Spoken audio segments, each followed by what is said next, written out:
pastebėjote, kiek daug pasakyti gali žmogaus akys, kai jos susitinka minioje? Ar jūs žmogaus teiraujatės kelio, ar klausite, kiek valandų? Štai ir man vieną kartą taip nutiko parodoje. Aš pamačiau moterį labai smalsiomis akimis. Aš priėjau ir ją pakalbinau.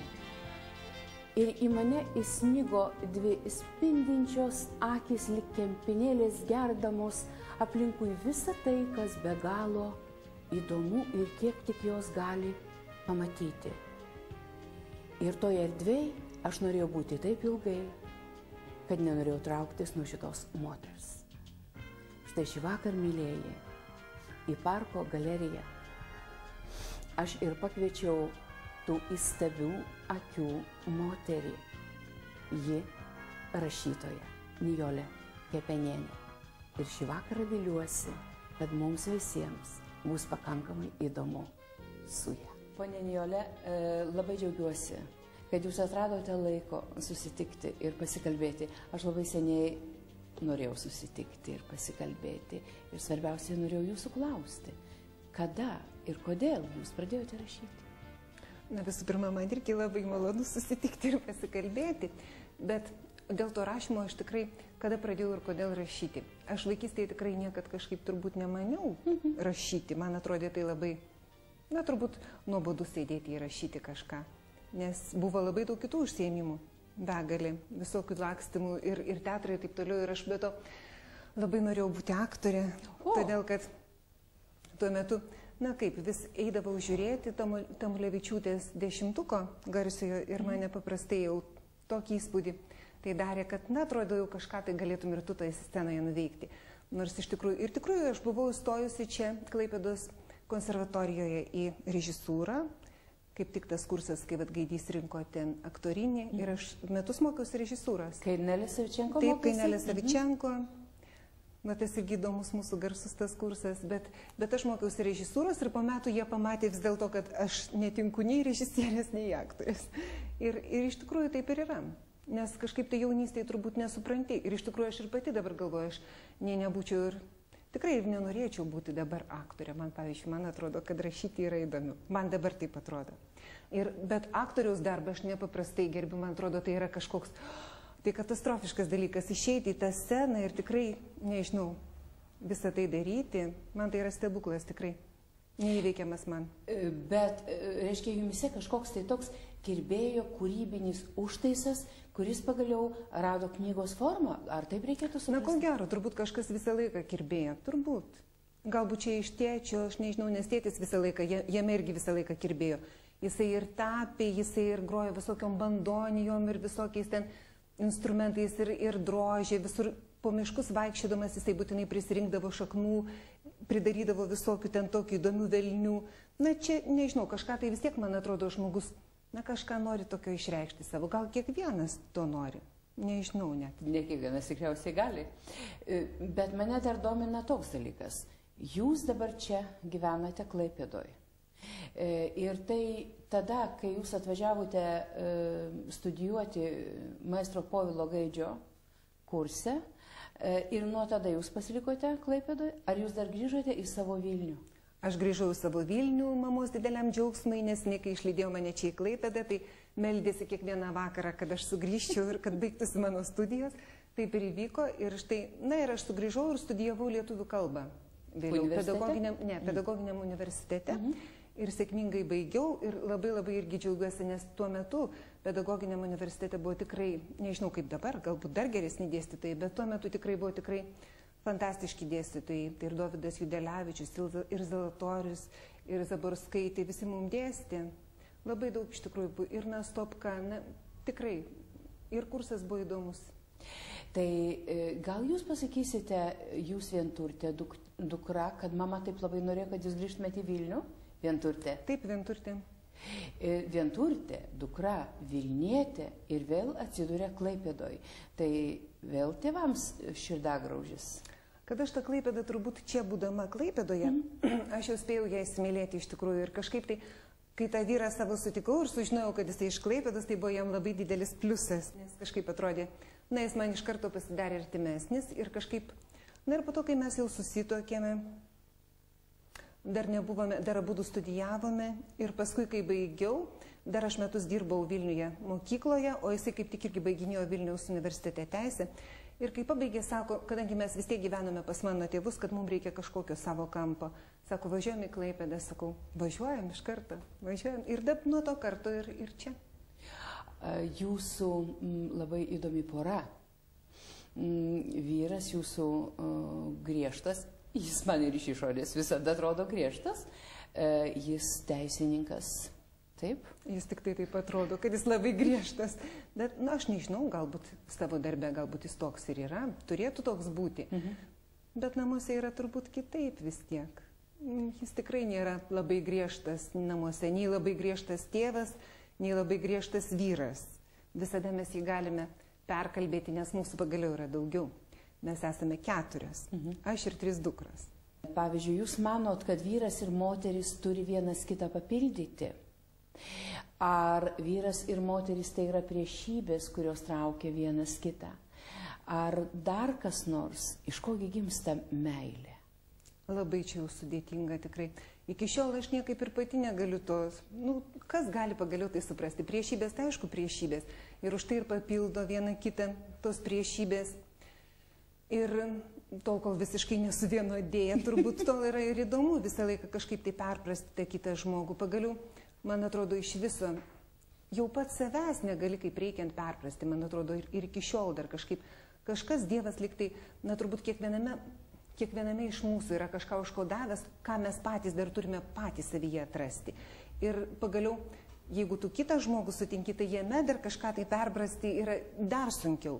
Ir už tai ir yra įdomu. Gal vis tik tai mes grįžkime prie tos dalies, į kurią jūs taip ir Apie rašymą. Apie rašymą. Bet šitoje vietoje aš kaip tik tai noriu jūsų teirautis. Štai jūs sakote, vyras ir moteris galėtų būti ir taip, ir anaip, ir papildyti, ir pliusas, ir minusas traukti.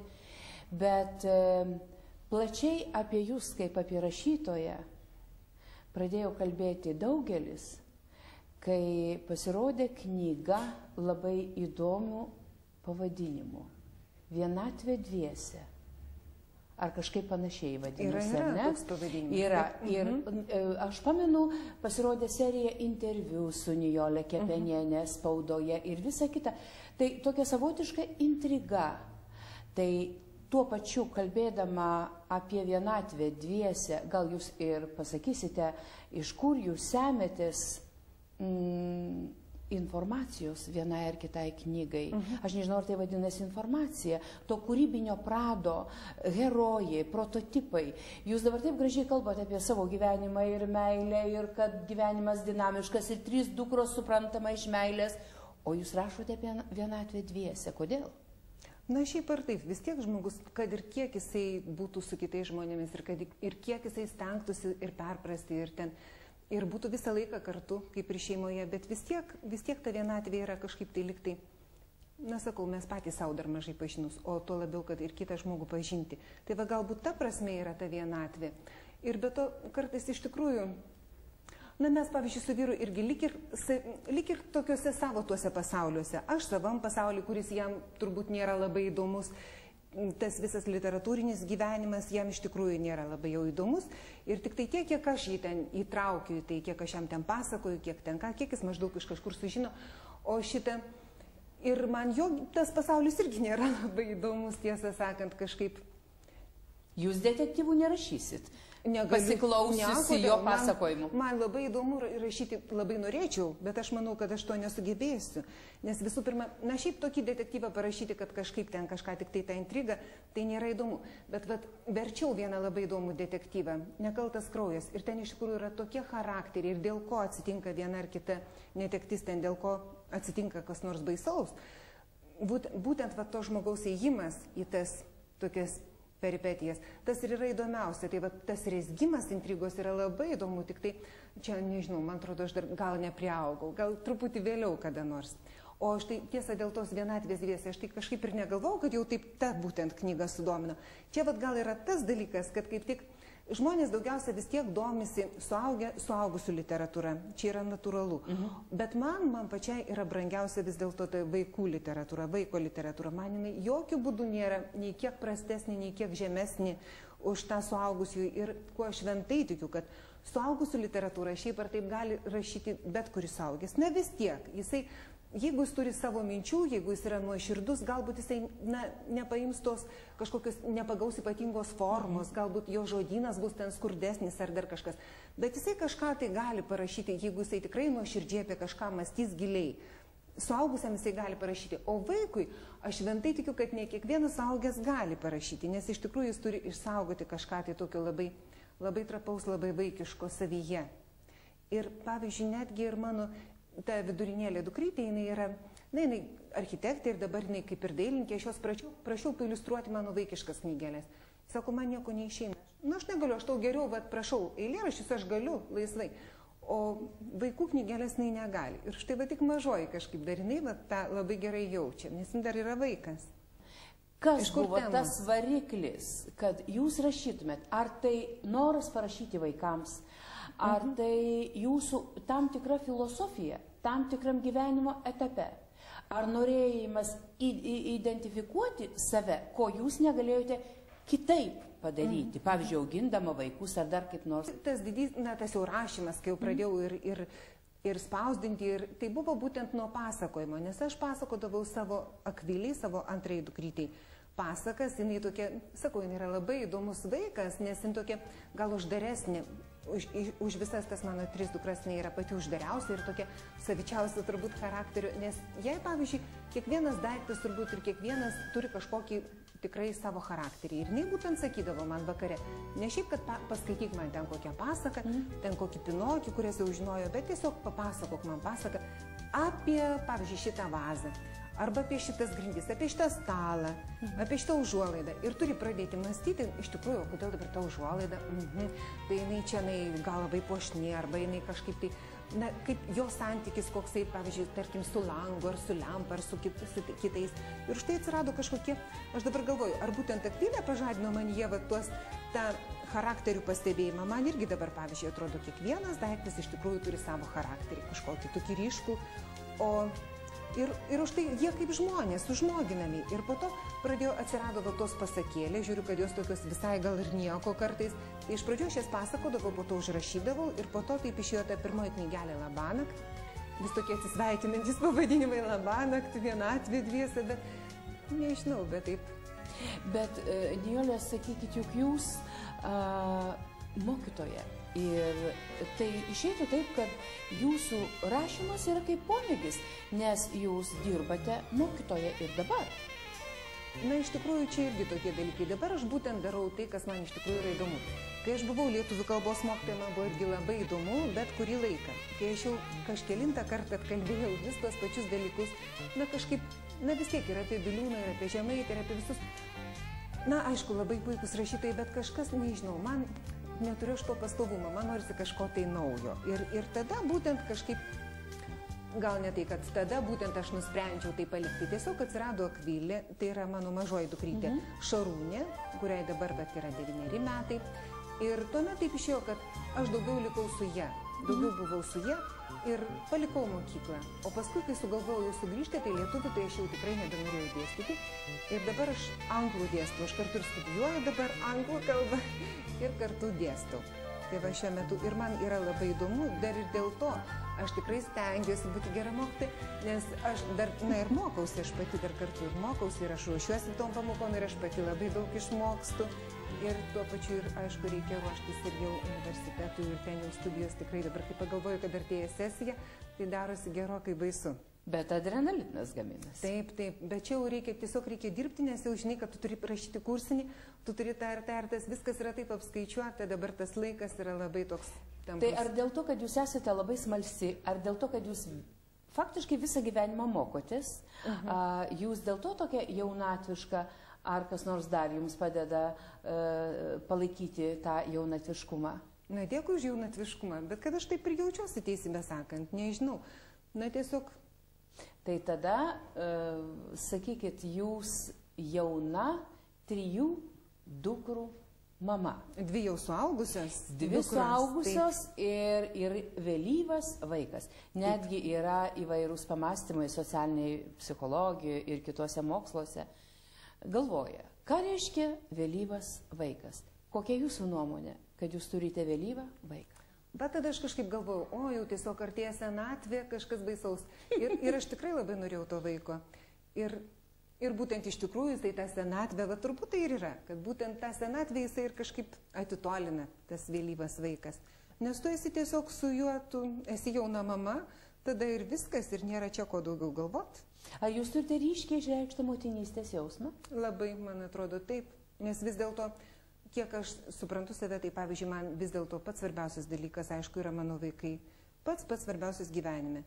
O paskui jau visą kitą įrašymai, jeigu, pavyzdžiui, kaip tiesa, kai aš rašau kokią nors knygą, tai man tuo metu jinai yra labai įdomi ir labai man įdomu tenai tuose visokiuose dalykuose, tuose peripetijose, ten pačiai ieškoti, pačiai.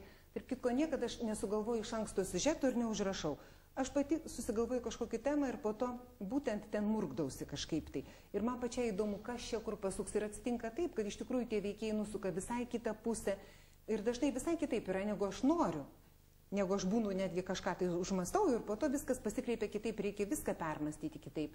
Ir pabaigiu tą knygą ir dar kurį laiką man yra įdomu ta knyga. Yra kažkaip tai įdomu, galvoju, na, kad kas jai ten bus, nei tenai pasieks skaitytoje, nepasieks, bet po to atsitinka taip, kaip kad Černiauskas sako, tai ką tu motina gegutė, taip atsitinka, kad man tiesiog, na, kažkaip jinai lik ir nustoja tokio įdomumo, man jau kita knyga įdomu, aš jau rašau kažką kitą ir kažkur jau kitur murkdaus ir man jau tai yra įdomiausia.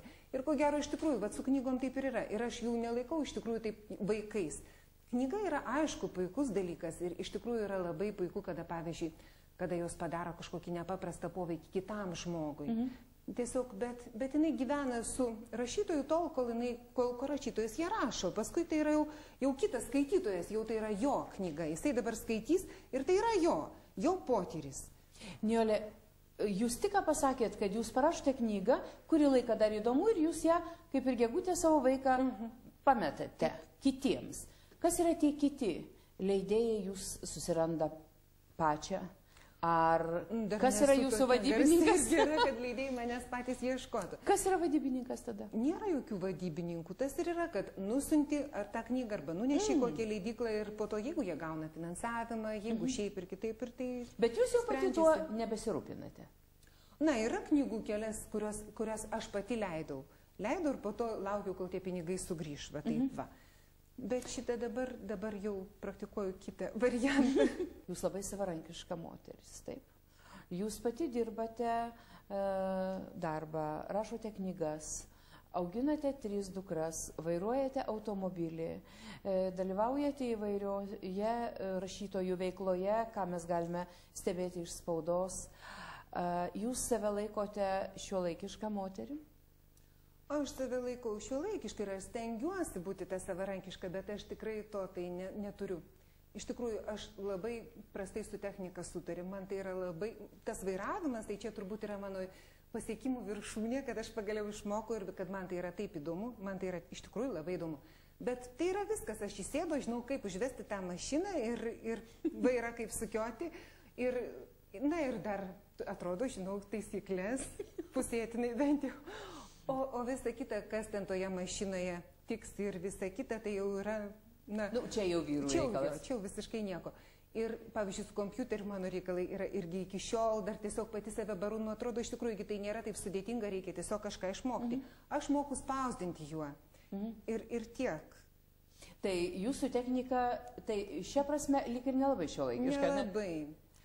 O kaip jūs žiūrite į moterų nuolatinį pavirkavimą, kad jos yra nevienodų teisių, ieškojau tokio patogaus gero žodžio, kad nieko neužgauti, nevienodų teisių su vyrais.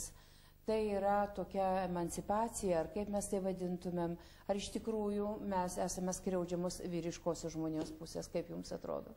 Na, aš pati iš tikrųjų norėčiau, kad taip nebūtų, bet iš tikrųjų tai yra gamtos jau tai padaryta. Aš pati tai jaučiau, nes paprasčiausiai vis tiek, kai turi, pavyzdžiui, 3 vaikus, tai tu esi kurį laiką išstumtas iš to ir, pavyzdžiui, brautis ten karjeros kažkokiais tai laiptais, jeigu aš iš tikrųjų turėdama aiškiai išreikštą motinišką instinktą, aš tikrai niekaip negalėčiau.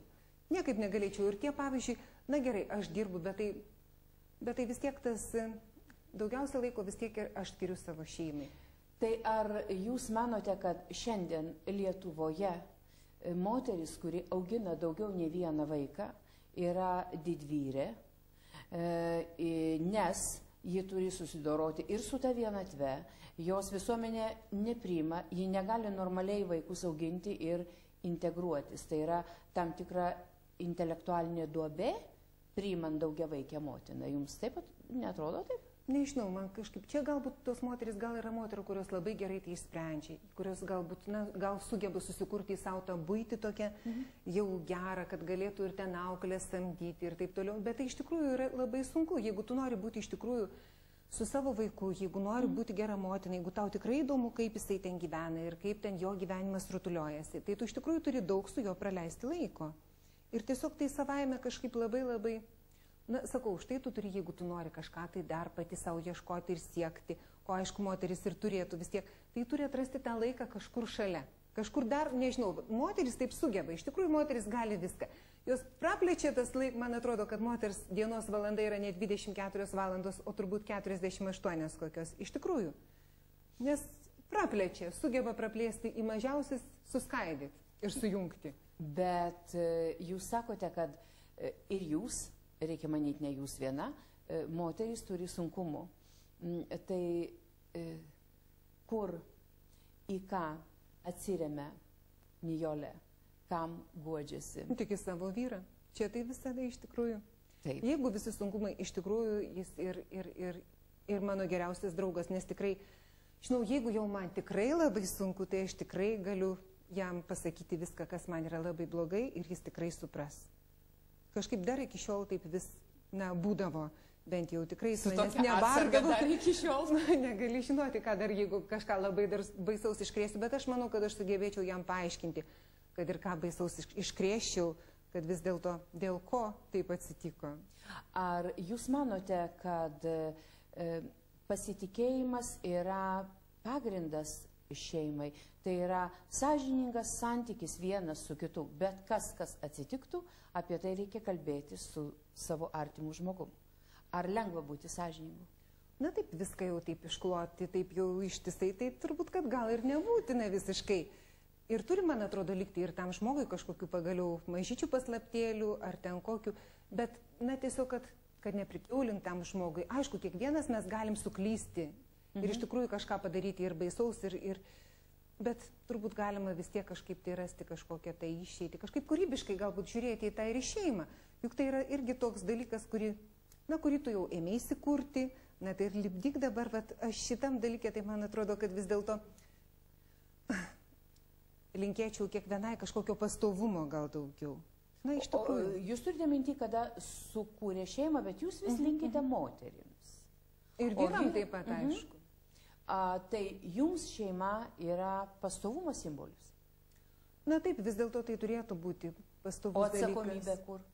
Tai, na va, atsakomybė. Bet čia yra, tas atsakomybė, man atrodo, yra toks sunkus žodis. Tu jau užsikroviai tą atsakomybę kažkaip ir viskas. Šeimoje vis tiek, nežinau, kažkaip aš apie tą atsakomybę irgi niekada negalvau, kad šeimoje, kad aš labai jau atsakinga už kažką. Na tiesiog tai savaime, man tai yra smagu, kad šeimoje, pavyzdžiui, aš tikrai labai noriu, kad mūsų šeimoje viskas būtų gerai. Ir tai darai kažkaip. Jūs visą savo intelektualų dėmesį vis dėlto skiriate menams. Jūs lankote parodas, taip, einate į teatrus, lankote galerijas įvairiausias. Sakykit, prašau, jūs nekolekcionuojat meno kūrinių? Jeigu aš turėčiau pakankamai tų pinigų, tai aš jų prisikolekcionuočiau daug, bet šiaip, ne, aš tiesiog gal akimis daugiau kolekcionuoju viską. Ir šiaip labai, netaip jau mėgstu kažkaip prisirišti prie tų daiktų labiau. Na, tiesiog gal netgi ir knygas, jeigu aš, pavyzdžiui, perskaitau kokią knygą, nusiperku, perskaitau ir aš po to dažnai atiduodu draugam ir jos išeina. Reiškia, rašytoja, kuri namuose bibliotekos neturi? Neturiu, nes kaip tik pasakė, kad mano mažoji dukrytė, jinai alergiška yra namų dulkėms, taigi mažiau reikia tų knygų ir aš kažkaip tai dabar ir nekaupiu. Ar jūs turite talismaną, pavyzdžiui, kokį nors tokį mielą savo širdžiai daiktą, su kuriuo jūs niekada nesiskiriate? O taip, aš turiu va šitą va žiedą. Ir čia yra tiesiog akmuo, kuris yra Karpatuose. Karpatuose man jį surado mano dukrytė. Tiesiog tai yra paprastas, labai paprastas akmuo. Visiškai joks nebrangus.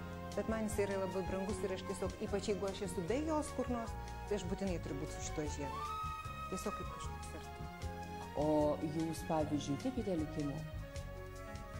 Taip, aš manau, kad vis dėlto sakau jau, kad kažkaip tai kažkas yra mumyse užkoduota iš anksto ir mes turime tarytum kažkokią tai tą myslę įminti patys. Jeigu mes eisime tą linkmę, kurią Dievas mums kažkaip tai paskyrė, tai galbūt mes, man taip atrodo, gal nežinau, gal ir naiviai, gal ir nelabai, kad vis dėlto mes turime kažkaip, eidami į tą senatvę savo, kažkur lyg į tokį kalną lipti ir kažką pamatyti, na, kažką turime suvokti. Man taip atrodo, kad iš tikrųjų mes turime toj senatvėje suvokti kažką. Tai kas būtent buvo mumyse užkoduota ir ką mes turėjome įveikti, ką turėjom padaryti ir ar tai padarėm ar ne. Jeigu tai pasieksime, tai ir sužinosim. Kas yra pirmas skaitytojas? Ar jūs leidžiate kam nors skaityti dar visiškai nesuredaguotą? Ar jūs dalimis galbūt kam nors leidžiate skaityti? Na, vyras mano tais rašiniais, jisai tik tada, kai jau yra išspausdinta, tai jisai peržvelgia tuos dalykus. Pasidalina garbe, žodžiu. O pasakas, kai rašydavau vaikam, tai jau aišku, kad pirmiausia, tai vis tiek mano skaitytoja, netgi klausytoja. Kai pasakas rašydavau, tai aišku, būdavo tos dukros. Tai ir Akvilė buvo, ta antroji, nes pirmąjį paprastai nesekdavau, nes kažkaip ji buvo dar studijų metais gimusi ir tiesiog nebuvo to laiko, ar nežinau, poreikio, gal kitaip gyvenom. O štai ta trečioji mano dukrytė, tai jau nei viską išgirsta ir po to jau, o dabar nežinau, dabar aš truputį kitokias vaikiškas knygas rašau ir kol kas dar neskaitė, kai jau išeis ta knyga. Iš rankraščių kažkaip turbūt, nėra vaikui taip įdomu tuos rankraščius sklaidyti. Turbūt, kai bus jau knyga, tai tada jau... Tai gerai, o dabar suaugusiųjų knygas. Tai jūs ją vieną pati užbaigėte, sutvarkote ir išsiunčiate leidyklai. Ir išsiunčiate. Jokiai draugiai, jokiai anytai ir mamai neduodate paskaityti. Oi, mamai, tai tikrai mama ir taip po to perskaičiusim tiek supeikė. Sako, ką tu čia dėvi? Mama yra mano didžiausia kritikė. Tai ir labai gerai. O ji tik tai intuityviai, ar ji yra literatė gal? Ne, ji ne literatė, bet ji labai turi tokią moterišką intuiciją ir tokį labai aišku požiūrį į viską. Tai vat iš tos pozicijos man vienai pasako, kiti kitaip ir tai susiklijuoja bendras vaizdas. O vaikai tai irgi vaikai, pavyzdžiui, žinau, kad Šarūnės klasėje visada aš tas knygutės jau dovanoju, tai man po to pasakoja, pavyzdžiui, kaip jau jie skaitė ir kaip jiem ten buvo įdomu, kas ar neįdomu ir taip susižinau. Nijole, rašytojų pasaulis yra vyriškas. Vis tik vyrų rašytojų yra daugiau. Ar ne? Visur jų taip daugiau. Na, visur jų yra daugiau. Taigi, aš noriu sužinoti, kaip jūs jaučiatės vyriškam pasauliu. Ar jie labai pavydūs yra, kad moteris rašytoja įsilieja į jų, aš taip manau, kad jie galvoja, čia jų erdvė yra, na kągi moteris gali parašyti, gal meilės kokį romaną, kaip su jumis elgesi jie, vyrai. Dabar aš nežinau, bet pačioj pradžioj, kaip jie jūs įsileido? Na, labai gerai jie elgesi su manim, nežinau, kažkaip man atrodo, kad tas kaip tik man kažkaip tai nardyti toj vyrų kompanijoje netgi yra šiek tiek jaukiau, nes man atrodo, jie kaip tik neturi galbūt tiek tokio pavydo, kaip moteris, kad turi. Moteris tai žiūrėk, jos pavyzdžiui moka ir taip, ir įgelt taip švelniai, gražiai, ką nors mestelt, o vyrai, man atrodo, jie yra tokie atviresni daugiau. Kažkaip man visai mielas yra vyrų charakteris. Šiaip jau rašytojai yra labai jautrus, kaip ir kiti menininkai? Taip, dar ir kaip, ypač ir kritikai iš tikrųjų yra jautrus. Nijole, ar jūs turite svajonę? Daug aš jų turiu šiaip. Jūs dabar sakėte, kad rašote knygutes, vėl rašote vaikams. Tai ar kokia nors proporcija yra, va dabar rašysiu vaikams, po to vėl suaugusiems, tai yra suplanuota, ar tai būtinai kas nors turi atsitikti, pavyzdžiui, suaugusių žmonių pasaulyje, kad jūs imtumėte ir pradėtumėte rašyti knygą suaugusiam? Ne, kažkaip yra tokie ratai eina, turbūt viskas tam mano gyvenime. Vidinis poreikis. Taip, vidinis poreikis. Jeigu, pavyzdžiui, aš rašau ilgai vaikam kažką, tai paskui jau na, dar ir norisi, lyg tai taip užsivedi, bet po to jau jauti, kad kažkuo tai, na, panašiai, kažkas kartojasi, kažkas nebe taip ir pagaliau reikia iš to išeiti, reikia kažkokio jau pagaliau pasijusti suaugusią. Ir tada eini į kitą knygą ir paprastai kažko tai nori, visą laiką laukia. Pavyzdžiui, aš tikrai daug dar prisiplanavus, kiek aš noriu ir apie tai rašyti, ir apie tai. Ir man yra tai ir įdomu. Dabar, pavyzdžiui, rašau irgi, dabar ne vaikam rašau. Dabar rašau kaip tik nežinau, dar nieko negaliu nei ten žadėti, kas čia iš tikrųjų dar pavyks, nepavyks. Bet būtent mokykla mane dabar labai domina ir iš tikrųjų tai yra kaip toksai, na tiesiog kaip atskiras visai pasaulis, kuriame viskas labai daug visokių dalykų ten vyksta iš tikrųjų toje mokykloje. Ir daug moterų mokykloje. Ir moterų, taip, būna ten ir vyrų, ir jie irgi jų savotiški tie pasauliai, ir tie santykiai, ir mokiniai, ir visa kita. Iš tikrųjų yra labai įdomu ir aš nežinau, net galbūt kažkaip tai dabar, kol rašau, tai kažkas labai taip drastiškai tiesiog man kol kas ten rašosi ir nežinau, gal vėliau kažkas pasikeis.